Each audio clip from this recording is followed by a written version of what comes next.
Sekolahku panggon anggonku golek ilmu. Sekolahku diwulang dening bapak lan ibu guru.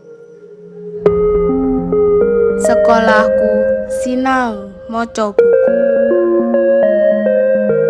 Ing panggonan iki aku diajari supaya karo wong tuwa kudu bekti.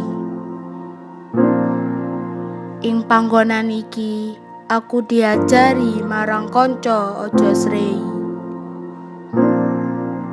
Diparingi PR kanggo gladen, kanggo sangu urip ing tengahing bebrayan.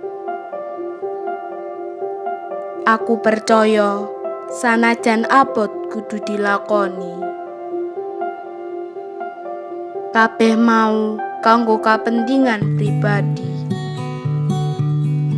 Karapan ngesuk dadi wong kang kaji, iku tumrap bangsa lan nagari.